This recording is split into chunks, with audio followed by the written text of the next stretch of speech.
여러분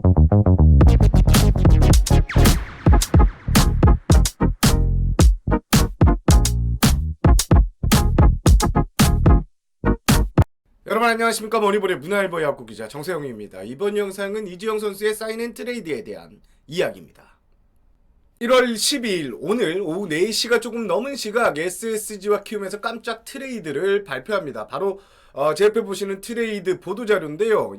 올겨울 이적시장에서 미계약 FA로 남아있던 이지영 선수가 SSG로 사인앤트레이드가 됩니다. SSG가 키움에 현금 2억 5천만 원을 주고 그리고 2025년 3라운드 신인 지명권을 넘겨주는 조건으로 트레이드가 성사됐습니다. 그런데 이번 트레이드는요, 아주 재미있는 비하인드 스토리가 있습니다. 바로 이지영 선수 그리고 김민식 선수의 뒤바뀐 운명인데요. 그럼 제가 취재한 썰 등을 이번 영상에서 모두 풀어보겠습니다. 들어보시기 전에 좋아요, 구독, 알림 설정까지 한 번만 부탁드리겠습니다. 먼저 트레이드 과정부터 이야기를 해봐야 되겠죠. 이번 트레이드는 1월 들어 본격적인 협상이 시작됐습니다. 트레이드까지는 딱 10일 정도가 걸렸다고 합니다. 사실 SSG는 이지영 선수에게 크게 관심이 없었습니다. B등급이고 선수를 줘야 하고 이런 것 때문이었는데요. 실제 저도 수차례 머니볼을 통해서 이지영 선수에게 관심이 없다라고 말씀드렸습니다. 그런데 변수가 생겼습니다. 반드시 잡으려고 했던 김민식 선수가 좀처럼 FA 계약서에 사인을 하지 않았습니다. 협상은 좁혀질 듯 하면서 좁혀지지 않았고요. 구단은 최후 통첩을 날렸습니다. 자, SSG는 지난 방송에서도 제가 말씀드렸는데요. 1안과 2안을 김민식 선수에게 제시합니다. 1안은 3+1년에 20억 언더 규모의 계약, 2안은 4년 계약을 보장하는데 10억대 중반 계약입니다. 그러나 선수 측은 지난 목요일 또 다른 오퍼를 넣습니다. 오히려 격차가 더 커지게 되고 협상은 답보 상태에 빠지게 됩니다. 그런데 이런 분위기를 이지영 선수 측이 잘 이용했습니다. 사인앤트레이드가 될 곳을 직접 물색하던 이지영 선수 측은 SSG가 포수 김민식과의 협상이 지지부진하자 나도 있다 라며 협상에 뛰어들게 됩니다. 바로 틈새를 노린 거죠. 이런 와중에 김민식과 SSG의 골이 더 깊어만 갑니다. SS는 점점 이지영 선수가 구단에 적극적으로 대시하는 게 기분이 좋았습니다. 이 선수 진심이다. 그리고 이번 주 초 SSG와 키움 간의 이 구단 협상이 시작됩니다. 협상은 윤곽이 좀 잡혀가는데요. 몇 차례 조건이 오갔다고 합니다.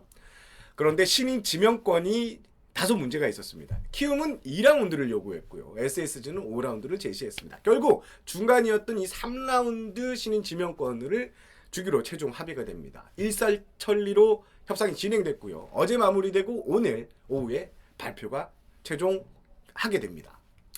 다시 한번 정리를 하면 SSG는 이지영 선수에 관심이 없었습니다.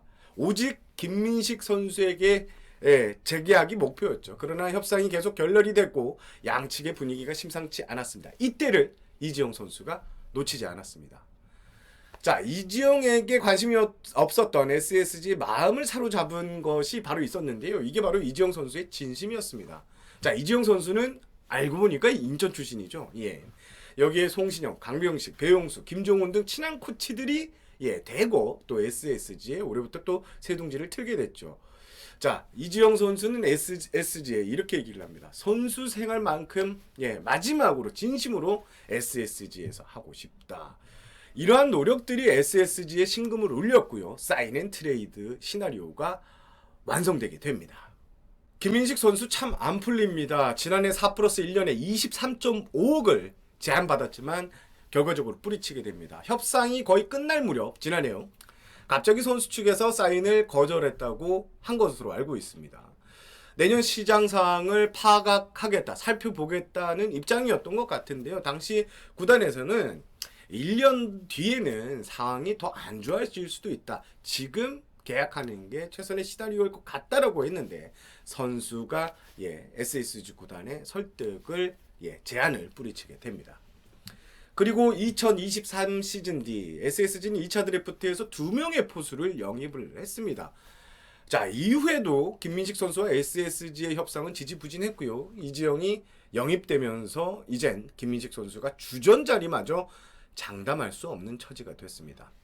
자, 이번 계약을 보면 화난 SSG의 면이 보입니다. 김재현 단장도 이젠 김민식에게 좋은 조건을 제안할 수 없다고 이렇게 강조를 했습니다. SSG는 김민식에게 FA 계약안을 철회할 것으로 보이고요. 1년 단기 계약 등을 제시할 것 같습니다. 현재 분위기가 그렇다는 소리입니다. 딱 1년 만입니다. 예. 20억대 계약이 올겨울 10억대로 떨어졌고, 그리고 이젠 1년 단기 계약을 고려해야 하는 처지에, 예. 순간의 선택이 평생을 좌우한다는 말이 떠오르는 대목입니다. SSG는 갑자기 포수 부자가 됐습니다. 겨울에 영입한 3명의 포수, 여기에 조용우 선수가 부침은 있지만 여전히 성장 중입니다. 김민식 선수도 결국은 SSG에 남을 것으로 보입니다. 5명의 포수들, 물론 2차 드래프트에서 데려온 선수들은 뭐 즉시 주전감이라는 평가는 하기는 힘들지만 가능성은 여전히 열려 있습니다. 일단 이지영 선수, 김민식 선수, 그리고 조용우까지 포수가 가장 약하다는 평가를 받은 SSG가 꽤 괜찮은 포수진을 꾸리게 됐다라고 평가를 하고 싶습니다. 자, SSG는 여기서 그치지 않죠. 최근 SSG의 움직임을 보면 가장 약점인 포수 뎁스를 두텁게 하기 위해서 많은 노력을 했습니다. 그리고 최근 배터리 코치를 교체했는데요. 스즈키 코치가 왔는데 아주 평가가 좋은 실력자입니다. 자, 지난해 이승용 신임 감독과 김재현 신임 단장을 선임한 SSG, 뭔가 과거와는 분위기가 좀 많이 달라졌죠. 선 굵은 행보를 이어가고 있고요. 부족한 부분을 차곡차곡 메워가는 느낌. 이제야 뭔가 정상적으로 움직이는 이런 느낌입니다. 마지막으로 모처럼 키움 이야기가 나왔으니 서건창 선수 이야기를 해보겠습니다. LG에서 방출된 서건창 선수, 키움행이 유력하다는 보도가 여기저기서 나왔죠. 그런데 좀처럼 계약 확정 이야기가 들리지 않고 있습니다. 오늘 고영욱 키움 단장과 이렇게 통화를 했는데요. 그간 보도 내용과 크게 다를 거는 없었습니다. 다만 서건창을 여전히 선수 서건창으로 보고 있다는 내용, 그리고 지도자 제의 소문은 나중에 문제라고 이렇게 설명을 했습니다. 아직 서건창 선수의 답변이 오지 않았고 기다리고 있다는 말도 덧붙였습니다. 이제 2월 1일부터 스프링 캠프가 시작되는데요. 키움은 언제라도 문은 활짝 열려 있다는 입장을 다시 한번 강조했습니다. 이번 영상은 여기까지 하겠습니다. 다양한 야구 뉴스 자주 들고 오도록 하겠습니다. 저는 문화일보 야구기자 정세영이었고요. 여러분 시청해주셔서 감사합니다. 이만 물러가겠습니다. 안녕히 계세요.